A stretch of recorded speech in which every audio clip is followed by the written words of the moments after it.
tell me, there are 4 kinds of people Allah talks about that He has favored. أُولَٰئِكَ الَّذِينَ أَنْعَمَ اللَّهُ عَلَيْهِمْ مِنْ النَّبِيِّينَ. I'll tell you the first one, النَّبِيِّينَ. Anybody know the other 3?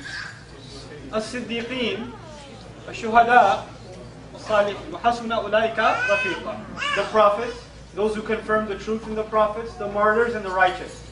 4 levels of people that basically earn Jannah. What is the lowest of these 4 levels? The righteous, as-salihin. Now listen to this. وَمَنْ صَلَحَ مِنْ آبَائِهِمْ. And whoever was righteous from among their ancestors. Salaha implies here the lowest level qualified to enter Jannah. This person made it to Aden. Their family member is at the lowest level. They're at least righteous, so they made it into Jannah. And Allah says, because of you, they get upgraded. They get upgraded. You could be with them. Now here's the thing. I like to compare this to dunya. You know, in dunya, you go into make a booking at a hotel, right? So you have a lot of family coming, you make a booking at a hotel, you get the executive suite on the top floor, the really big baller room that they charge a lot of money for, and they only have like 3 rooms like that. You get one of those rooms. And the rest of your family has 5, 6 rooms on one of those economy peasant class floors, right? They have those. So you go to the concierge and say, I'd like to be with my family. What are they going to do? Put all of them in executive suites or put you down in the economy class? What are they going to do? They're going to put you down in economy class. What does Allah do here? You're in the executive class Jannah, the premium package. They're in the economy package Jannah. What does Allah do? He upgrades them. وَمَنْ صَلَحَ مِنْ آبَائِهِمْ. And then Allah says آبَائِهِمْ. It's such a beautiful thing. It's this amazing reunion, not like the ones we have at Eid. The reunions we have at Eid get complicated. Not like those. These are actually happy occasions. Right?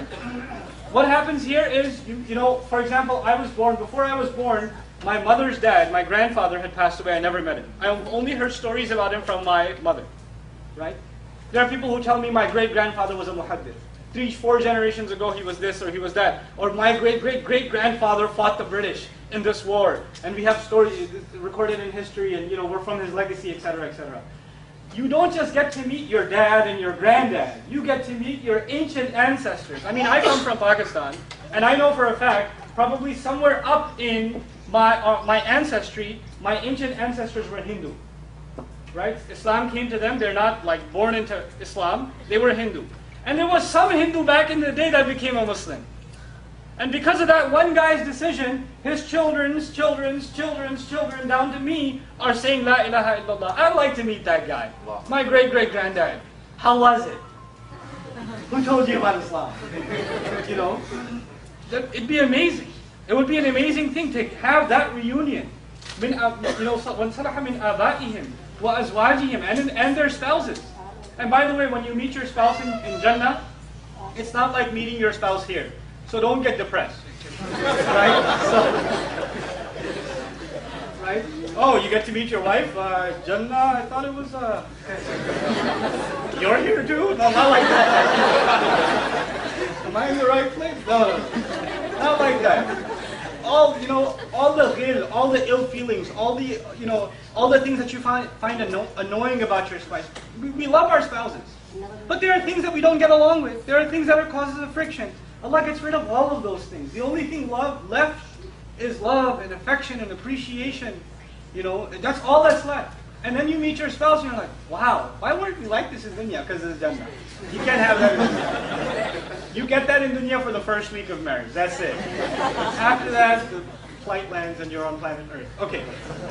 وَذُرِّيَّاتِهِمْ and their offspring. Imagine right now, alhamdulillah, I have small children. And I don't know how long I'll be on this earth. But I pray that they raise their kids to say La ilaha illallah and live by it. And they raise their children and they raise their children. And perhaps out of these children, someone will be a great hero of Islam.